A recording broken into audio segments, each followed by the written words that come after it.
আমরা ইতিমধ্যেই লাইলাতুল বারাত আমরা উদযাপন করেছি। মাহে শাবানের অর্ধেক পেরিয়ে এখন 2 দশক পার করে 3 দশকে শেষ দশকে উপনীত হয়েছে। আর হয়তো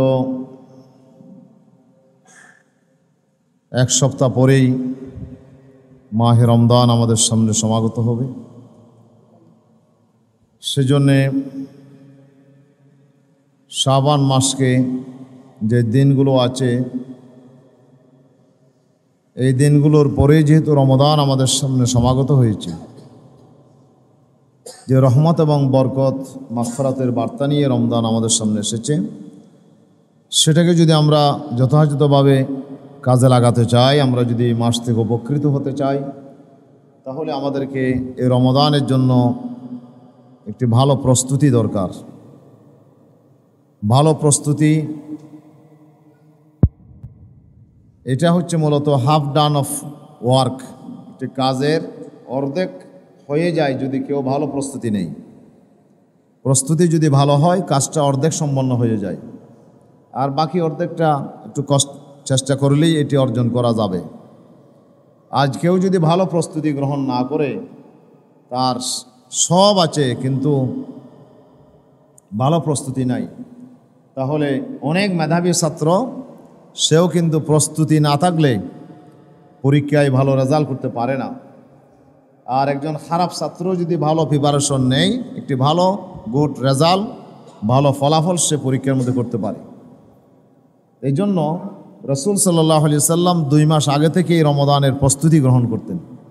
আল্লাহ রাসূল দোয়া করতেন, আল্লাহুম্মা বারিক লানা ফি রজবা ও শাবান ওয়া বাল্লিগনা রমাদান। এই দোয়াটা মূলত রমজানের প্রস্তুতির জন্যেই, যে রমজান যে আসতেছে এটা যেন আমাদের সবার ভিতরে এটা জানাশোনা হয়ে যায় এবং রমজানকে যথাযথভাবে যেন আমরা রিসিভ করতে পারি, সেই জন্যে মূলত এভাবে আল্লাহর কাছে দোয়া করা।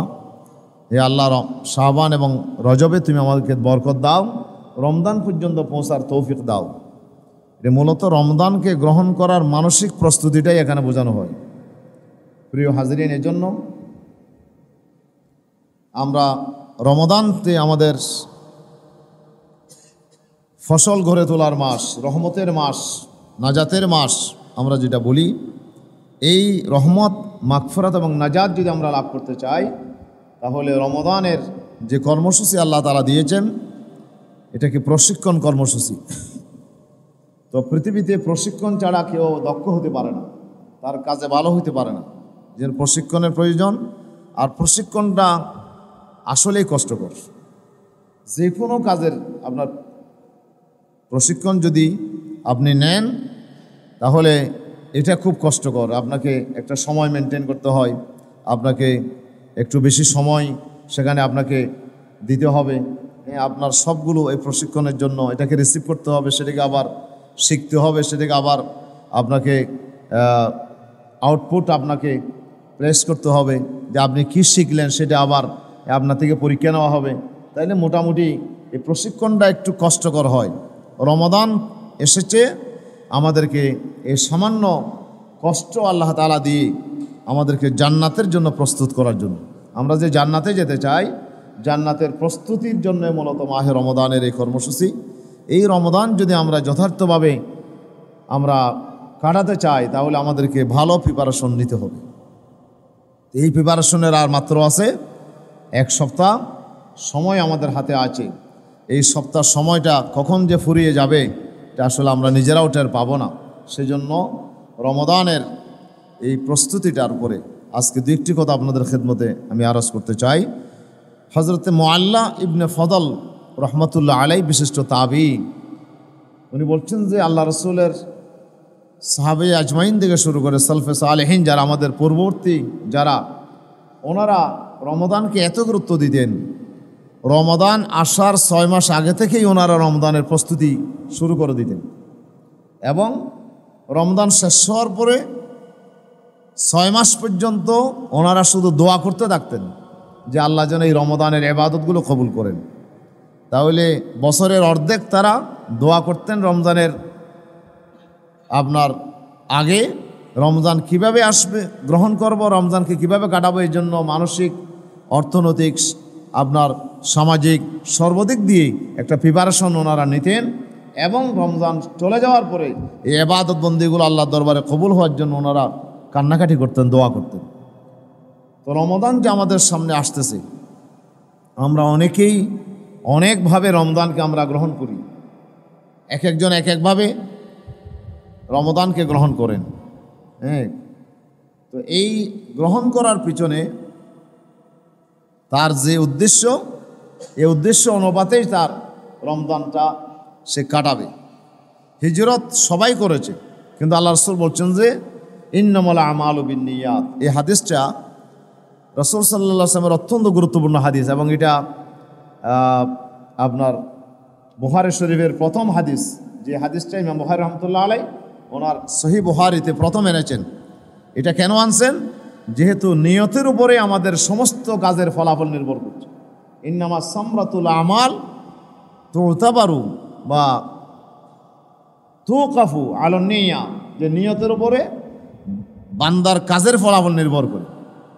যে আল্লাহ রাসূলের কাছে খবর আসলো, মুহাজির উম্মে কায়েস নামে একটা মহিলা, এইটার উপরে ওনার জন্য একজন লোক খুব বেশি তার সাথে ভালো সম্পর্ক গড়ে তুলেছিল। তো এখন উম্মে কায়েস শর্ত দিয়েছে, তুমি যদি আমাকে পেতে চাও তাহলে তোমাকে দেশ ত্যাগ করে মদিনায় চলে আসতে হবে, হিজরত করতে হবে, না হলে আমাকে পাবে না। তখন সেই লোকটা ঠিকই মক্কা থেকে হিজরত করেছে, কিন্তু তার উদ্দেশ্য আছে উম্মে কায়েসকে কী করা, এই মহিলাটাকে পাওয়া বা তাকে বিয়ে করা, এই উদ্দেশ্যে সে আসছে। অন্যান্য সাহাবারা হিজরত করেছেন, ওনারা দেশ ত্যাগ করেছেন আল্লাহর অর্ডার পালন করতে গিয়ে, আল্লাহর আদেশ পালন করতে গিয়ে। ওনারা আল্লাহর দ্বীনের উপরে অটল অবিচল থাকার জন্য মক্কাতে সম্ভব হচ্ছে না, এই জন্য মদিনাতে ওনারা আসছে আল্লাহর দ্বীনকে এই জমিনে বিজয়ী করার আন্দোলনে শরীক হওয়ার জন্য, এবং তাদের সব সামর্থ্য, সব স্বার্থ, ঘর বাড়ি, আত্মীয় স্বজন সব ত্যাগ করেছেন শুধু আল্লাহর জন্য। এই জন্য রাসূল সাল্লাল্লাহু আলাইহি ওয়াসাল্লামের কাছে যখন এই খবর আসলো, তখন আল্লাহ রাসূল এই হাদিস বর্ণনা করেছেন। আল্লাহ রাসূল বলছেন যে ইন্নামাল আমালু বিন্নিয়াত, যে বান্দার আমলগুলো নিয়তের উপর নির্ভরশীল। ইন্নামাল লিকুল্লি ইমরিইম মা নাওয়া, প্রত্যেক ব্যক্তির জন্য সে তাই পাবে যা সে নিয়ত করেছে। সেজন্য আল্লাহ রাসূল বলছে ফামান কানাত হিজরাতুহু ইলাল্লাহি ওয়া রাসূলিহি ফাহিজরাতুহু ইলাল্লাহি ওয়া রাসূলিহি, যে আল্লাহ এবং রাসূলকে সন্তুষ্ট করার জন্য হিজরত করেছে, তার হিজরত সেজন্য গণ্য হবে। এটা আল্লাহ এবং রাসূলের সন্তুষ্টি সে পাবে যদি সে নিয়ত সে হিজরত করে। ওমান কানাত হিজরাতুহু ইলা দুনিয়া ইউসিবুহা ফাহিজরাতুহু ইলা মা হাজারা ইলাইহি।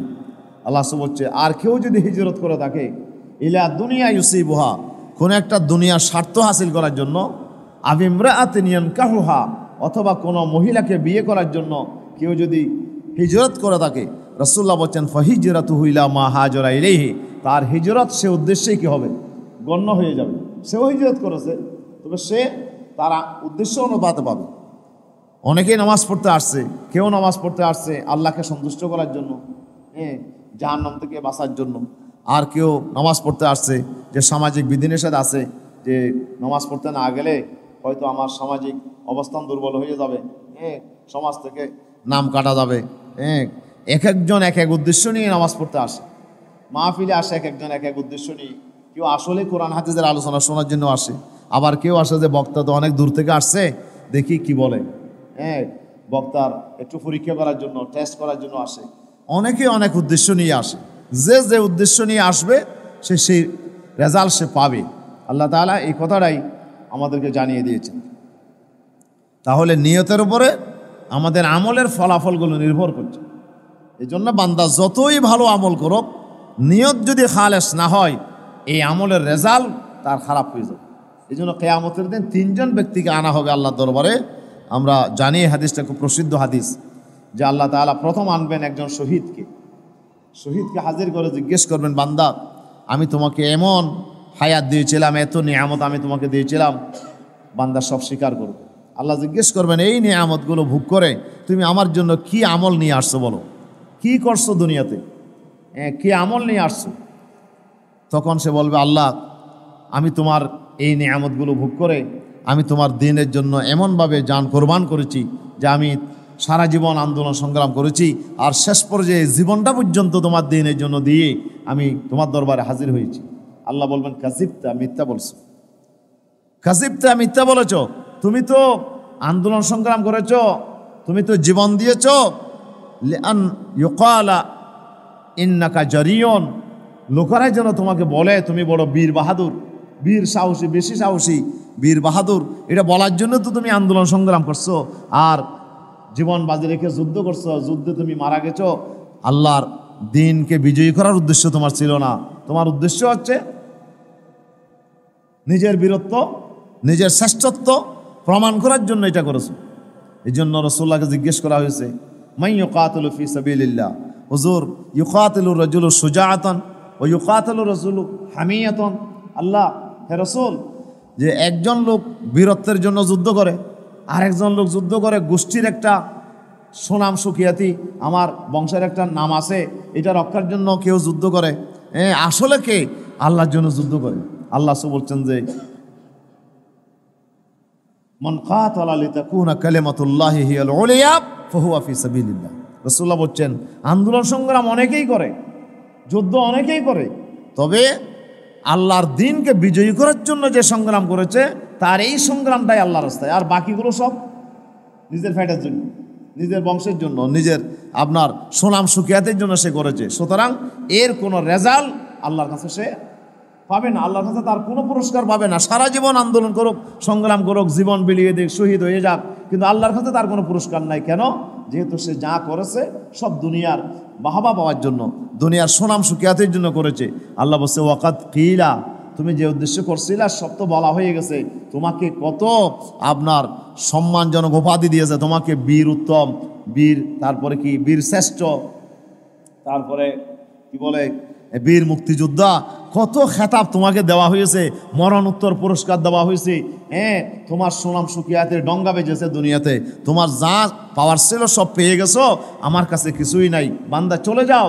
আল্লাহ বলবেন যে ফাউমেরা বিহি ফাসহিবা আলা ওয়াজহি ওয়া উলকিয়া ফিন্নার, তখন ফেরেশতাকে বলবেন তাকে নিয়ে যাও।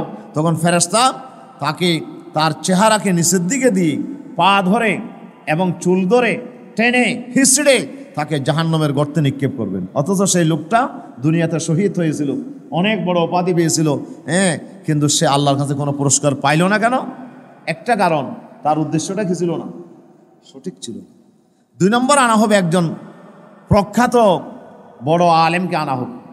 আল্লাহ জিজ্ঞেস করবেন তুমি কি করেছো বান্দা আমার জন্য? তোমাকে আমি এমন এমন নিয়ামত দিয়েছিলাম, এত এলম দিয়েছিলাম, জ্ঞান দিয়েছিলাম, বুদ্ধি দিয়েছিলাম, এত সম্মান মর্যাদা আমি তোমাকে দিয়েছিলাম, তুমি কি করছো?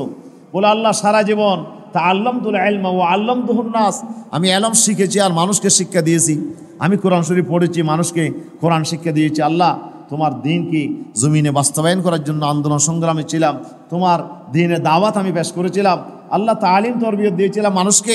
আল্লাহ বলে কাযিবতা, মিথ্যা বলেছো।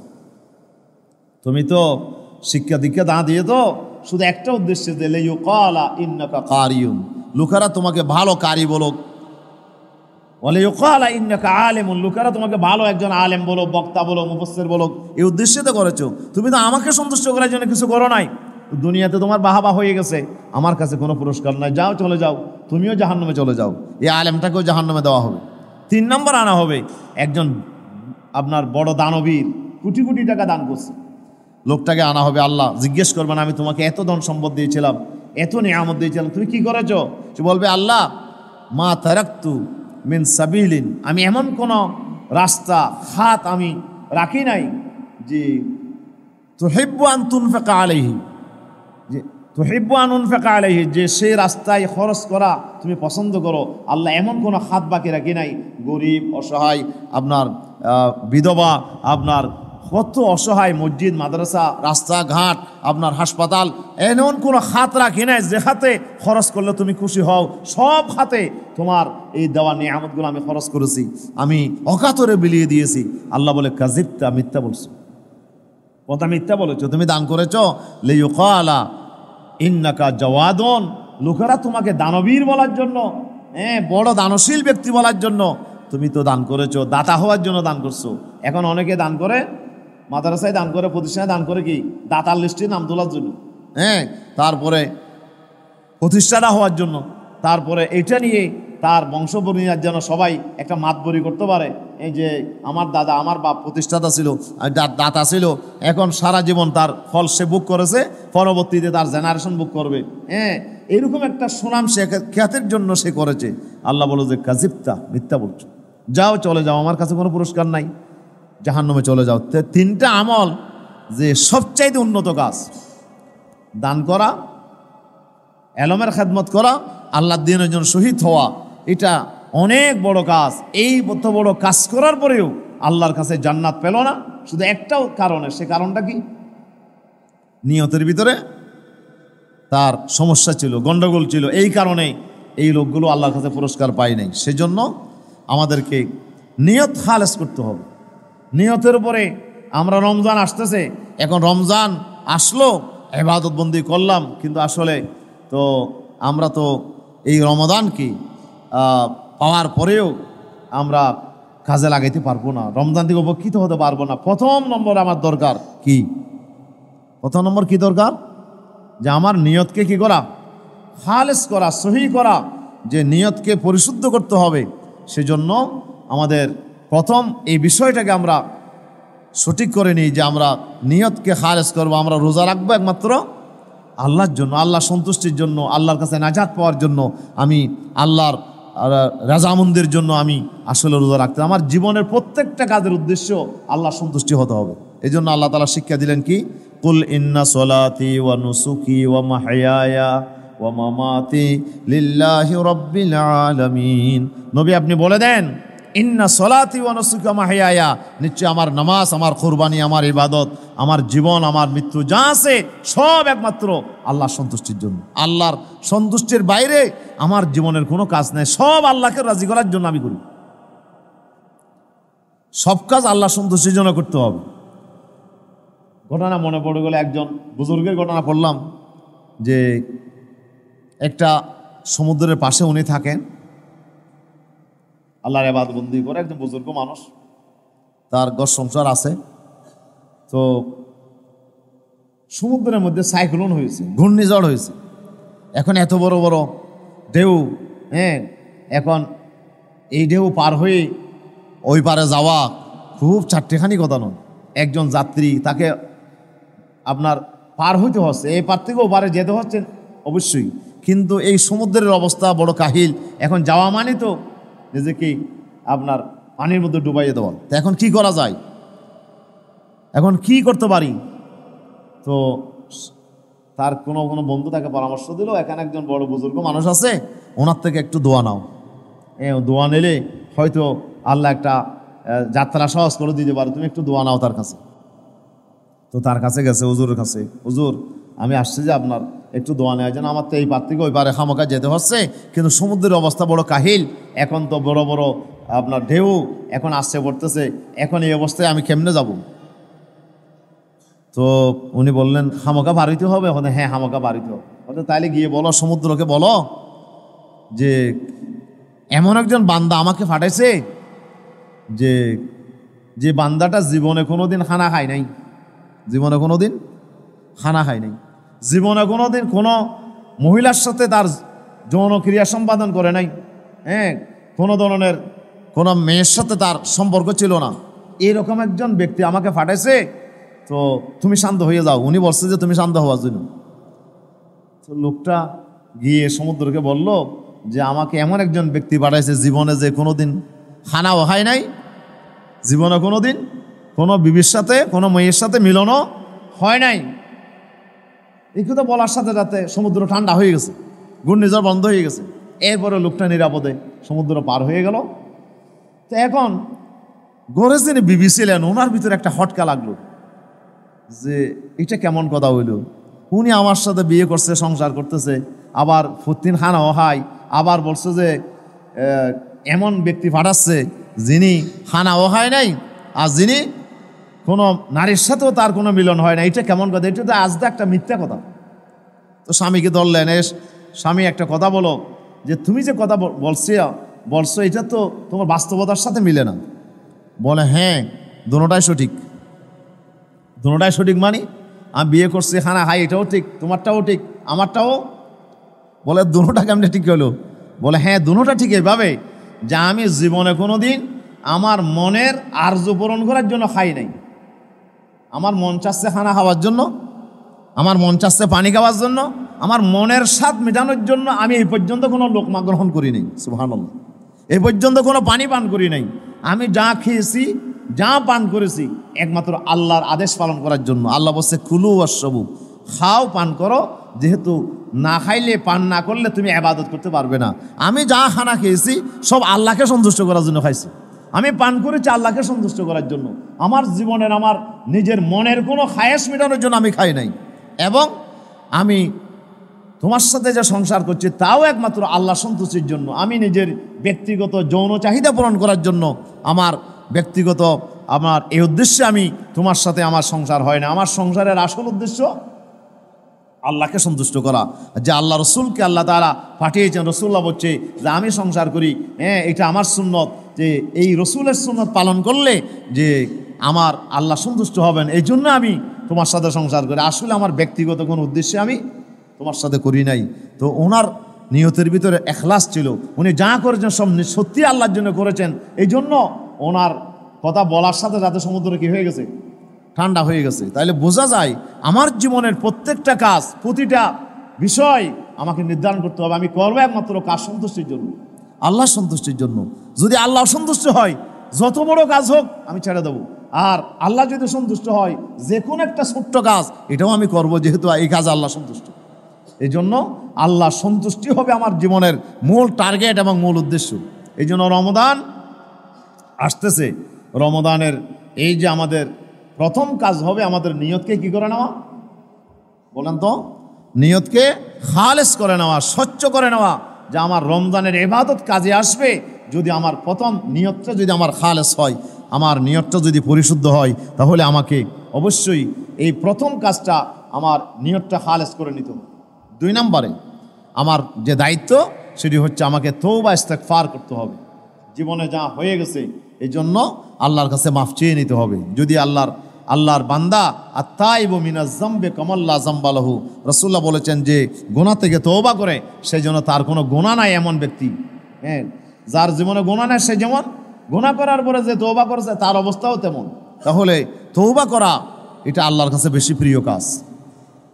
তওবা মানে ফিরে আসা, 2টা কাজ এখানে, একটা হলো তওবা আর একটা হলো ইস্তেগফার। দুটোর এক নয়। তওবা মানে গুনাহ থেকে ফিরে আসা, আল্লাহর আনুগত্যের দিকে ফিরে আসা, গুনাহ ছেড়ে দিয়ে ফিরে আসা। আর ইস্তেগফার মানে আল্লাহর কাছে মাফ চাওয়া, আল্লাহ যা করেছে ভুল করেছে, আল্লাহ যা করেছে আমি অন্যায় করেছি, আল্লাহ তোমার কাছে মাফ চাই, ক্ষমা চাই, আল্লাহ তুমি মাফ করে দাও। তাহলে কয়টা বিষয়? 2টা বিষয়। একটা তওবা, গুনাহ ছেড়ে আল্লাহর ইবাদতের দিকে ফিরে আসা, গুনাহ ছেড়ে দেওয়া, আরেকটি হচ্ছে ইস্তেগফার করা। এই 2টা বিষয় আল্লাহ তাআলা আমাদের জন্য আবশ্যক করে দিয়েছেন। তুবু ইলাল্লাহি জামিআ, আল্লাহ বলছে তোমরা সকলেই আল্লাহর কাছে তওবা করে ফিরে আসো। এটা আল্লাহর নির্দেশ, আল্লাহ আদেশ করেছেন, এই আদেশ আমাদেরকে পালন করতে হবে। এবং আল্লাহ তাআলা বলছেন ওয়াস্তাগফিরুল্লাহ ইন্নাল্লাহা কানা গফুরুর রহিম, তোমরা আল্লাহর কাছে মাফ চাও, আল্লাহ অবশ্যই ক্ষমাশীল। তাহলে ইস্তেগফারেরও হুকুম করেছেন, তওবারও হুকুম করেছেন। এখন আমরা যদি রমদানকে যথাযথভাবে কাজে লাগাতে চাই, রমজানের প্রস্তুতির ভিতরে আমার 2 নম্বর প্রস্তুতি হবে যে আমার এই রমজান আসার আগেই আমাকে যাবতীয় গুনাহ থেকে, আমার দৃষ্টিতে যতগুলো গুনাহ আমার জীবনে হতে পারে, আমি একটু চোখ বন্ধ করে দেখি আমার জীবনে কি কি গুনাহ আছে। আপনার মন সাক্ষী দেবে। রাসূলুল্লাহ বলছে ইস্তাফতে কলবাকা, তোমার কলবকে জিজ্ঞেস করে দেখো কোনটা ভালো কোনটা খারাপ। তোমার মনকে জিজ্ঞেস করো, তোমার মন বলে দেবে যে এই কাজটা তুমি ভালো করছো, এই কাজটা তুমি ভালো করো নাই, মন তোমাকে বলে দেবে। হ্যাঁ, সুতরাং ইস্তাফতে কলবাকা, একজন ইমানদারের কলব সাক্ষী দেবে যে তার কাজের ভিতরে কোনটা ভালো কোনটা খারাপ কাজ। এই জন্য আপনার মনকে আপনি জিজ্ঞেস করেন যে আপনার জীবনে কতটা খারাপ কাজ আপনার জীবনে আছে, আপনি কত মন্দ কাজ আপনি লিপ্ত আছেন, মন আপনাকে বলে দেবে। এই সব কাজ থেকে আপনি ফিরে আসেন তওবা করে, আপনি আল্লাহর কাছে মাফ চান, আল্লাহ অবশ্যই মাফ করে দেবেন ইনশাআল্লাহ।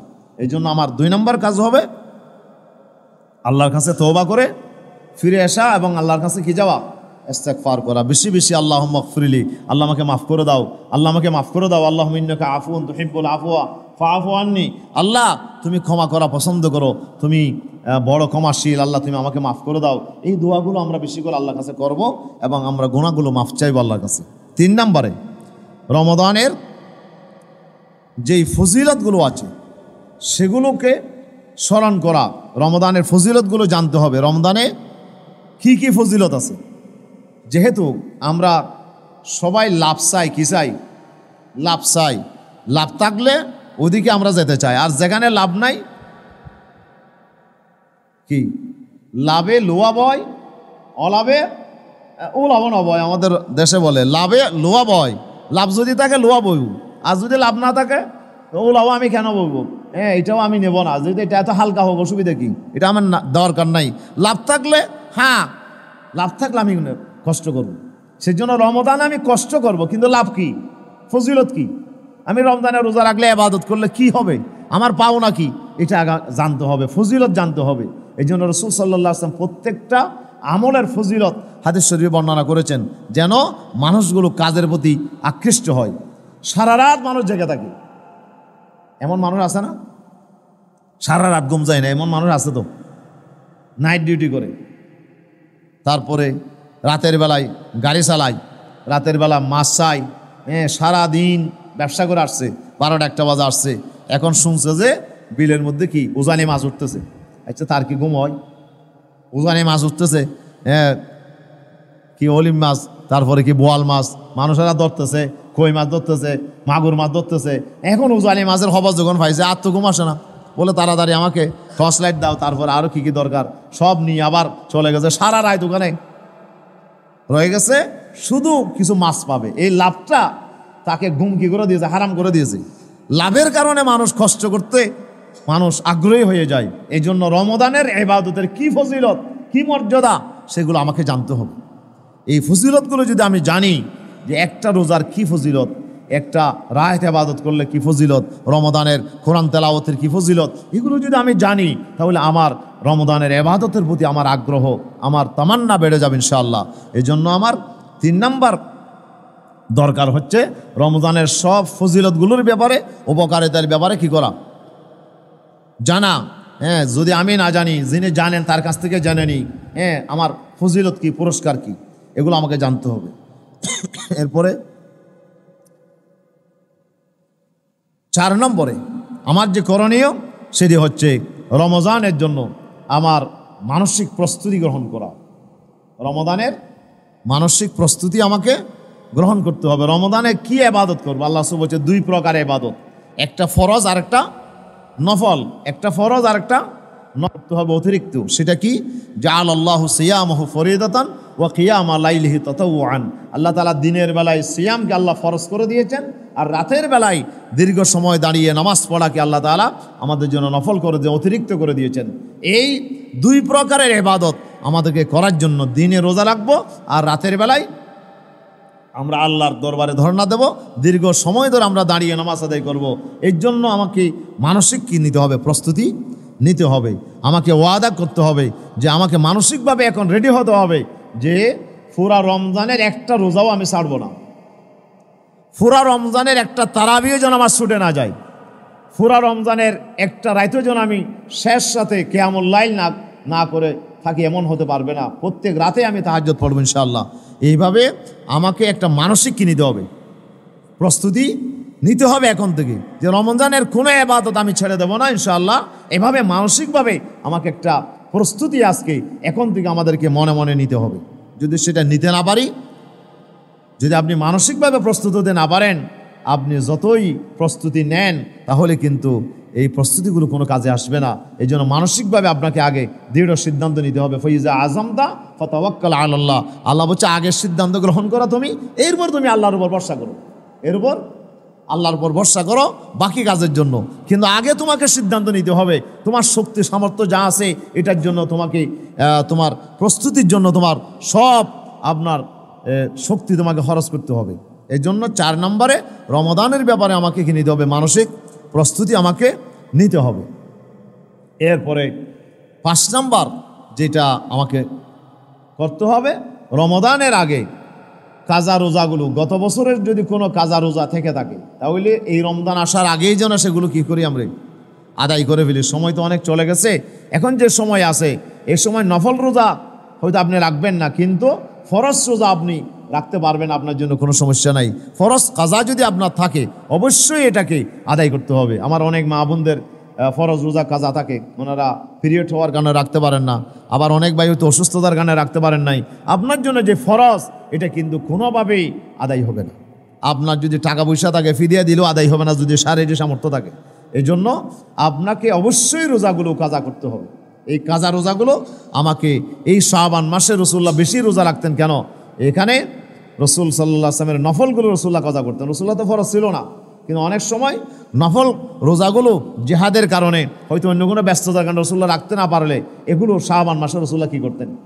কাজা করতেন। এখন তো আমরা ফরজগুলোও কাজা করছি না, কিন্তু অথচ রসুল্লাহ নফলগুলোও কী করতেন? কাজা করতেন। এই জন্য আমাদেরকে কাজা রোজাগুলোর ব্যাপারে আমাকে কয়টা রোজা কাজা হয়ে গেছে, কয়টা রোজা আমার ছেড়ে গেছে, এগুলো আমাকে হিসাব থাকতে হবে। এখন হিসাব নাই, কয়টা রাখছেন কয়টা রাখেন নাই, কোনো হিসাব নাই, এটা হবে না। আপনাকে হিসাব রাখতে হবে, যেহেতু এটা প্রত্যেকটা রোজা আপনার উপর ফরজ, এই জন্য ফরজ রোজাগুলো আপনাকে রাখতে হবে। প্রিয় উপস্থিতি, তাহলে 5 নম্বরে রমজান আসার আগেই আমাদেরকে কাজা রোজাগুলোর ব্যাপারে আমাকে সিদ্ধান্ত নিতে হবে। এরপরে 6 নম্বর যে বিষয়টা আমি বলবো সেটি হচ্ছে যে রমজান আসার আগে আমি আল্লাহর পক্ষ থেকে যে ক্ষমা আমি লাভ করব, ক্ষমা লাভ করার জন্য 2টা শর্ত আল্লাহ তাআলা দিয়েছিলেন, যেটা আমরা বরাতের আলোচনায় আমরা করছিলাম যে বান্দা যদি শিরক মুক্ত হয় এবং বান্দা যদি অন্য কোনো মানুষের সাথে সম্পর্ক খারাপ ছিল, তার সাথে আপনার কথাবার্তা বন্ধ ছিল, আপনি এই সব আপনার এই দূরত্বগুলো আপনি গুছিয়ে নেন, আপনি আরেক মুসলমান ভাইকে আপনি হিংসা করবেন না, বিদ্বেষ রাখবেন না, মুসলমান হিসেবে তার সাথে আপনার মোহাব্বত থাকবে, এটা হচ্ছে ঈমানের দাবি। এই জন্য অন্য কোনো মুসলমানের প্রতি কোনো হিংসা বিদ্বেষ থাকলে সেটা আপনি মন থেকে ছুঁড়ে ফেলে দেন। আজকে থেকে আপনি তার সাথে ভালো হয়ে যান, যে 2 দিন না 4 দিনের এই দুনিয়া খারাপ সম্পর্ক নিয়ে কেন থাকবো, আমি আমার সমস্ত দূরত্ব আমি শেষ করে দিলাম। রাসূলুল্লাহ বলছে 2 জনের ভিতরে যে প্রথম একজন আরেকজনকে সালাম দেবে সেই লোকটা হচ্ছে শ্রেষ্ঠ, যে নীরবতা ভঙ্গ করে প্রথম আরেক ব্যক্তিকে সালাম দিয়েছে, যে আমার সাথে সম্পর্ক নষ্ট ছিল কিন্তু তার সাথে আমার দেখা হয়েছে, আসসালামু আলাইকুম সালাম দেবো। তো এই সালাম দেওয়ার প্রথম কাজটা যিনি করেন ওনাকে আল্লাহ তাআলা আল্লাহ রসুল শ্রেষ্ঠ বান্দা বলে আল্লাহ রসুল ঘোষণা দিয়েছেন। প্রিয় উপস্থিতি, এই জন্য হিংসামুক্ত জীবন, বিদ্বেষমুক্ত একটা জীবন এবং শিরিক মুক্ত ইবাদত আমাকে করতে হবে। যদি আপনি করতে পারেন তাহলে আপনি আল্লাহর ক্ষমার তালিকায় আপনার নাম উঠে যাবে ইনশাআল্লাহ, মাগফিরাতের তালিকায় আপনার নাম উঠে যাবে ইনশাআল্লাহ। এই জন্য আপনি যদি ক্ষমা লাভ করতে চান তাহলে আপনাকে এই কাজগুলো করতে হবে। এরপরে 7 নম্বর যে বিষয়গুলো সেটা হচ্ছে কি, রোজার ফজিলত জানলেন, রোজার মাসালাগুলোও জানতে হবে, যে কিভাবে রোজা রাখলে রোজা আদায় হয়, কোন কাজ করলে রোজা ভেঙে যায়, কোন কাজ করলে রোজার মকরুহ হয়, কোন কাজ করাটা রোজার জন্য দরকার, এগুলো আপনাকে জানতে হবে। রোজার কয়টা কাজ ফরজ এগুলো আপনাকে জানতে হবে। এই রোজার মাসলাগুলো আপনাকে জেনে নিতে হবে, যে কি কাজ করলে রোজা ভেঙে যাবে। তাহলে ইচ্ছা করে যদি আপনি খানাপিনা করেন, ইচ্ছা করে যদি স্ত্রী সহবাস করেন, তাহলে আপনার রোজা কি হয়ে যাবে? ভেঙে যাবে। এরপরে আপনার এই রোজা ভেঙে যাওয়ার আরও যত কারণ আছে এগুলো আপনাকে জেনে নিতে হবে। এরপরে রোজা মকরুহ হওয়ার কিছু বিষয়াদি আছে, যে কাজ করলে রোজা কি হয়ে যায়? মকরুহ হয়ে যায়। যে সেটা কি, আপনি সবগুলো করেছেন কিন্তু রোজার মধ্যে আপনি কোনো গুনায় লিপ্ত হয়ে গেছেন, তাহলে আপনার রোজাটা কি হয়ে গেল? মকরুহ হয়ে গেল। যাবতীয় গুনাহ থেকে আপনার রোজাকে মুক্ত রাখতে হবে, তাহলে এই রোজাটা তাহলে যথাযথভাবে আদায় হবে। এই জন্য রাসূল সাল্লাল্লাহু আলাইহি ওয়াসাল্লাম বলেছেন ইকদিয়া সাওমাকুমা, যে এই আল্লাহর বান্দি তোমরা 2 জনে রোজা কাজা করো। মহিলা সাহাবী বললেন ইয়া রাসূলুল্লাহ, আমরা রোজা কাজা কেন? আমার রোজা তো ঠিক আছে, রোজা তো ভাঙি নাই। আল্লাহ রাসূল বলছে যে তোমরা কিছুক্ষণ আগে খানা খাইছো। ইয়া রাসূলুল্লাহ, আমরা তো খানা খাই নাই। আল্লাহ রাসূল বলে তোমরা বমি করো দেখে খানা খাও নাই? বমি করছে দেখে যে তাজা তাজা গোস্তের টুকরা। কি ব্যাপার, আমরা তো গোস্ত খাই নাই, আমরা গোস্তের টুকরা কোথার থেকে আসলো? আল্লাহ রাসূল বললেন তোমরা তো কিছুক্ষণ আগে আরেক মুসলমান ভাইয়ের গীবত করছো। আরেক মুসলমানের যে গীবত করছো এটা হচ্ছে কি মরা ভাইয়ের গোস্ত খাওয়া, ইয়াকুল লাহমা আখিহি মাইতা। তাহলে এই কারণে তোমাদের রোজা কি হয়ে গেছে? এটা যথাযথ হয় নাই। ইকদিয়া সাওমাকুম, তোমাদের রোজাগুলো আবার কাজা করো। তাহলে এই যে অর্ডার রাসূল দিয়েছেন, তাহলে রোজাটা যদি আমরা সঠিকভাবে আদায় করতে চাই তাহলে আমাদের নিয়ম কানুনগুলো আমাদেরকে যথাযথভাবে জেনে নিতে হবে। এরপরে 8 নম্বর যে বিষয়টা সেটি হচ্ছে রমজানের অসমাপ্ত কাজগুলো চিহ্নিত করতে হবে। গত রমজানে আমি কি করতে পারি নাই, রমজানে আমার রোজা ছুটে গেছে কেন, রমজানে আমার তারাবি ছুটে গেছে কেন, রমজানে আমার ইবাদত ছুটে গেছে কেন, এগুলো কেন পড়া হয় নাই, কেন আমি করতে পারলাম না, এই বিষয়গুলো আপনাকে চিহ্নিত করতে হবে। চিহ্নিত করে আপনাকে এই জন্য আপনাকে এই বছরে যেন এই কাজগুলো ছুটে না যায়, এই জন্য এখন থেকে আমাদেরকে প্রস্তুতি নিতে হবে। প্রিয় উপস্থিতি, এরপরে 9 নম্বর যে বিষয়টা আমি বলবো সেটি হচ্ছে শাবান মাসটা পুরাটাই হচ্ছে রমজানের এটা রিহার্সাল দেওয়ার মাস। যে একটা আপনি নাটক করবেন, নাটকের কি দিতে হয়, একটা রিহার্সাল করতে হয়। একটা গান করবেন, আপনি রিহার্সাল করতে হয়।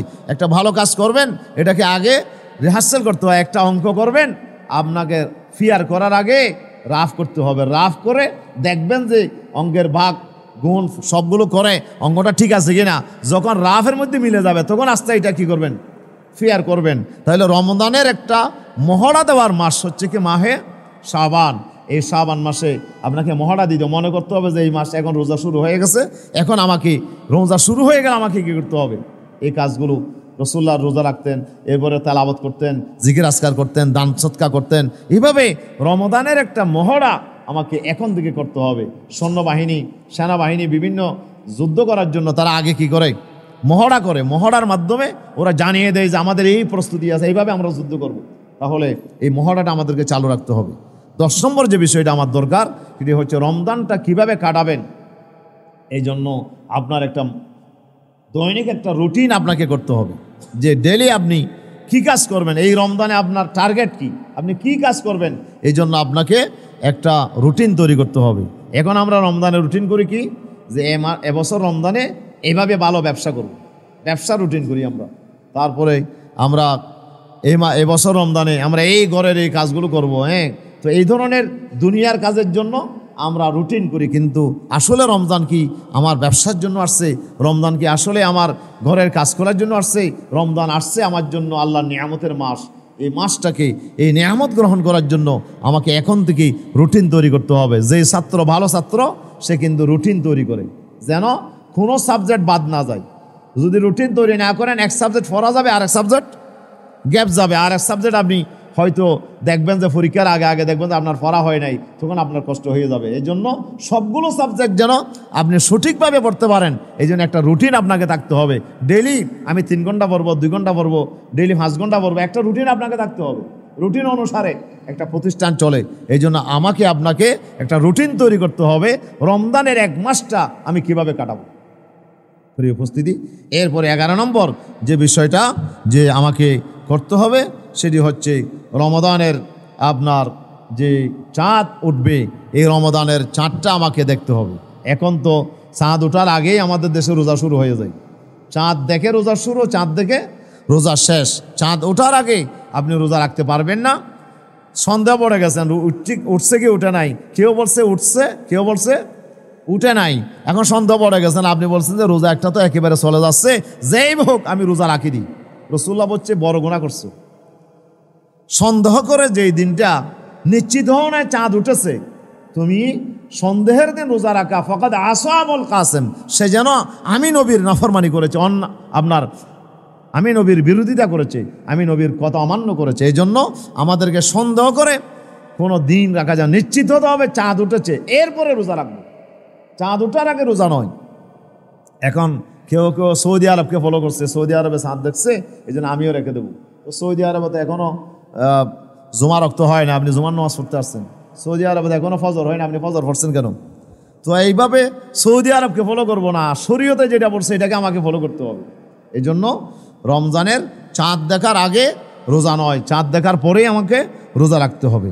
এরপরে 12 নম্বরে আপনার যে বিষয়টা সেটি হচ্ছে রমজানকে আমাদের জাকাত এবং যে দানের মাস হিসেবে এটাকে গ্রহণ করতে হবে। যাদের আপনার জাকাত ফরজ যাদের মালে, আমরা এমনিতে 1 বছর লাগে, তবে রমজানে যদি আমরা হিসাব করি তাহলে আপনাকে 40 ভাগের 1 ভাগ দিতে হবে। চাঁদের বছরে। আর যদি আপনি ইংরেজি বছরে হিসাব করেন তাহলে 40 ভাগের 1 ভাগ দিলে হবে না, আপনার কিন্তু জাকাত বাড়াই দিতে হবে। যেহেতু চাঁদের মাসে 36 বছর বাদে 1 বছর বেশ কম হয়ে যাবে। 36 বছরে চাঁদের মাস 1 বছর বেশি হবে, আর ইংরেজি মাসে 1 বছর কমে যাবে। এই জন্য ইংরেজি মাসে যদি আপনি জাকাত দেন তাহলে আপনার 36 বছরের মাথায় গিয়ে 1 বছরের জাকাত আপনার অনাদায় থেকে যাবে। এই জন্য আপনাকে চাঁদের হিসাব করে আপনাকে জাকাত দিতে হবে, চাঁদের হিসাব করে জাকাত দেবেন। এটা রমজানে, এটা কুরবানে, এটা আপনি একটা মাস ধরবেন, ওই মাসে আপনি জাকাত দেবেন প্রতি বছরে। এই জন্য রমজানে দেওয়ার মধ্যে যেহেতু সওয়াব বেশি পাওয়া যায়, এই জন্য রমজানকে আমরা জাকাতের আপনার মালের যে হিসাব এগুলো আপনি শাবানের আগেই, শাবান শেষ হওয়ার আগে আপনি করে ফেলেন, এবং রমজানের জন্য আপনি পুরোপুরি কাজে লাগিয়ে এই মাসটাকে যেন আপনি জাকাত এবং আপনার ফিতরা দান সৎকার মাস হিসেবে যেন আমরা এটাকে গ্রহণ করতে পারি। প্রিয় উপস্থিতির সর্বশেষ যেই বিষয়টা আমি বলবো সেটি হচ্ছে আল্লাহর কাছে দোয়া করা, আল্লাহর কাছে তৌফিক কামনা করা। ইহদিনাস সিরাতাল মুস্তাকিম, এই দোয়াটা আমাদেরকে আল্লাহ শিক্ষা দিয়েছেন। আল্লাহ তুমি আমাদেরকে সরল সোজা রাস্তায় পরিচালিত করো। এই দোয়াটা নবীকেও করতে হয়, এই দোয়াটা সাহাবীদেরকেও করতে হয়, এই দোয়াটা ওলি বুজুর্গকে করতে হয়, এই দোয়াটা সাধারণ মানুষকে করতে হয়। সবার জন্য আল্লাহ এই দোয়াটা আল্লাহ তাআলা ব্যবস্থা করেছেন। কেন? যেহেতু ইহদিনা হেদায়েতের মধ্যে একটা হেদায়েত হচ্ছে তৌফিক, আল্লাহর পক্ষ থেকে ভালো কাজ করার শক্তি আল্লাহকে দিতে হবে। আপনি হাজার প্রস্তুতি নিলেন, কিন্তু আল্লাহ আপনাকে সুযোগ দিল না, আপনি তো করতে পারবেন না। এই জন্য আপনার সমস্ত প্রস্তুতি নেওয়ার পরে সবচেয়ে বড় প্রস্তুতি হচ্ছে এই জন্য আল্লাহর কাছে কি করা? দোয়া করা, যে আল্লাহ রমজান আসতেছে, রমজানের কোনো রোজা যেন আমার ছুটে না যায়। আল্লাহ তুমি আমার শরীরটা সুস্থ রাখিও, যেন আমি 30টা রোজা রাখতে পারি। আল্লাহ তুমি আমার শরীরটা ভালো রাখিও, তুমি আমার এই রমজানের ইবাদতগুলো যেন করতে পারি। এই জন্য রমজানের এই যে কাজগুলো করার জন্য সবচেয়ে বেশি প্রয়োজন আল্লাহর পক্ষ থেকে আপনাকে শক্তি দেওয়া, আপনার আল্লাহর পক্ষ থেকে রহমত দেওয়া। এর জন্য আপনাকে আল্লাহর কাছে দোয়া করতে হবে। এই জন্য আমরা বাকি সময়গুলো আল্লাহর কাছে দোয়া করব, আল্লাহ তাআলা যেন বাকি এই রমজান যেন আমরা জীবনে ভালোভাবে আমরা যেন কাটাতে পারি। আল্লাহ তাআলা আমাদের তৌফিক দান করুন, আমিন। আমি সবাইকে ধন্যবাদ জানিয়ে আমার কথা এখানে শেষ করছি। হাজা মা ইনদু আল ইলম ইনদাল্লাহ। আসসালামু আলাইকুম ওয়া রাহমাতুল্লাহি ওয়া বারাকাতুহু।